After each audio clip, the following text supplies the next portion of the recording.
Something historic just happened in West Africa.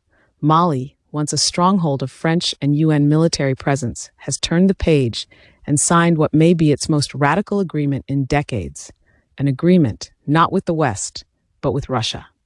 The Malian military government has now signed a series of multi-billion-dollar agreements with Russia, deals that cover mining, energy, logistics, security, and even nuclear power. In a time when West Africa is tearing away from its colonial past, one country is stepping boldly into the arms of Moscow.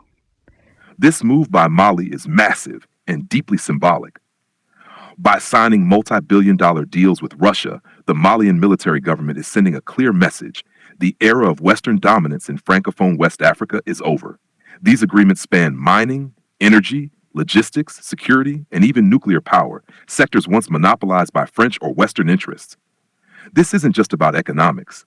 It's geopolitical. Mali is aligning itself with Russia not only for military protection, but also for infrastructure development, resource control, and long-term energy sovereignty. Deals like these show that Russia is no longer just offering guns or mercenaries, like Wagner, but full-spectrum state support, from gold extraction to nuclear expertise. Some will call this trading one master for another. Others will say it's a step toward true independence. But one thing is clear: the balance of power in Africa is shifting, and Mali is right at the center of that transformation.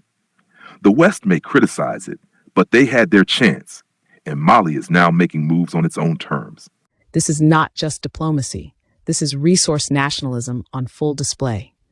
Mali will now allow Russian companies to build a gold refinery in Mali, to process the country's most valuable natural resource locally, explore and develop geological reserves, establish infrastructure projects to transport minerals directly out of Malian territory. And the big one, collaborate on a Russian-designed nuclear power plant, the first of its kind in Mali. This would give Mali a source of local electricity and global leverage. With the UN peacekeepers withdrawn and French troops expelled, Mali is now fully charting its own path. But the West is watching and reacting. In response to Mali's growing closeness with Russia, the United States is tightening its grip. Visa restrictions for Malian officials, targeted sanctions on military personnel, and diplomatic pressure on surrounding nations. And Cuba had a lot of challenges doing business internationally because when the U.S. sanctions you, the U.S.'s allies are also meant to follow those sanctions as well, right? And so they tend to not do business with you. They try to ice you out of the global trade, right? And so when the U.S., so that was why when we spoke a couple of weeks ago about how Mali had been able to survive sanctions that had been put on them and became one of the fastest growing economies in the world. And that's what Ibrahim Traore was mentioning when he was at the first international AES summit. He was applauding them for that. He also applauded Russia for being able to continue to operate outside of the sanctions as well.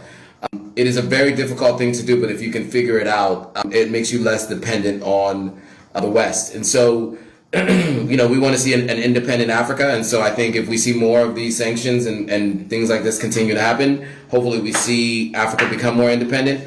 The video trending online that says USA bans Ghana appears to be sensationalized, but it's not entirely out of context. While there's no official travel ban on Ghana or Sudan, there's growing unease. Ghana, seen as a key U.S. partner, may now be caught between loyalty to Washington and solidarity with neighbors like Mali and Burkina Faso. This is not just about Mali. Burkina Faso, Niger, Central African Republic, and even Guinea are following similar anti-Western paths. The shadows of these alliances is a growing Russia-Africa corridor, centered on security assistance, mining rights, military training, and sovereignty-first policies. That statement reflects a growing geopolitical shift in parts of Francophone Africa, where countries like the Central African Republic, CAR, and Guinea are increasingly distancing themselves from traditional Western influence, especially France, and exploring new partnerships, notably with Russia and China. Here's a quick reaction with context. 1. Central African Republic, CAR has been deeply aligned with Russia in recent years. The Wagner Group has provided military support to the government, helping to stabilize regions plagued by rebel groups. In return, Russia has gained access to cars, gold, and diamond sectors, and its influence is visible in national symbols and even school curriculums. This pivot is framed domestically as reclaiming sovereignty from decades of neocolonial control by France. Number 2, Guinea.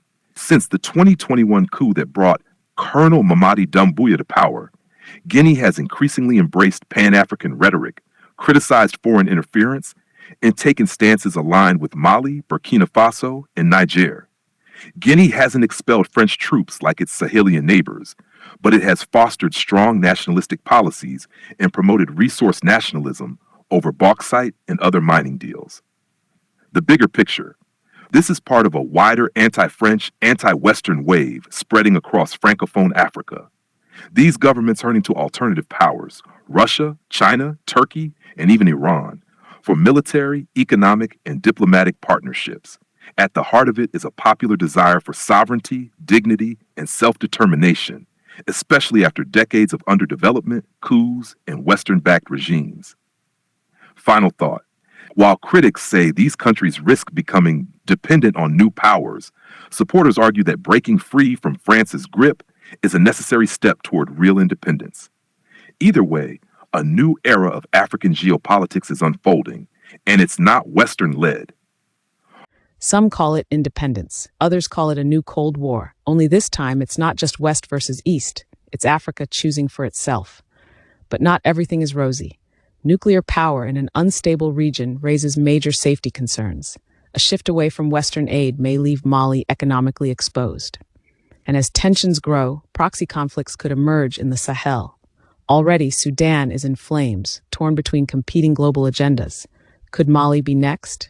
What does all of this mean for you, the everyday African citizen? It means Africa is rising, but at a cost.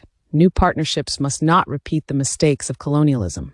The continent must demand fairness, sustainability, and accountability from all partners, East or West. Don't just watch history. Participate. Question. Build. The road to sovereignty is never smooth, but it is ours to shape.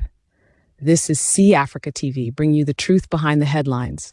Stay informed, stay empowered, and remember, Africa is not a chessboard. We are the players. Disclaimer: this report is based on publicly available sources, verified news, and regional monitoring. While some commentary includes informed opinion, no part of this content is intended to incite, mislead, or provoke conflict. All nations and leaders mentioned deserve due respect and the right to respond.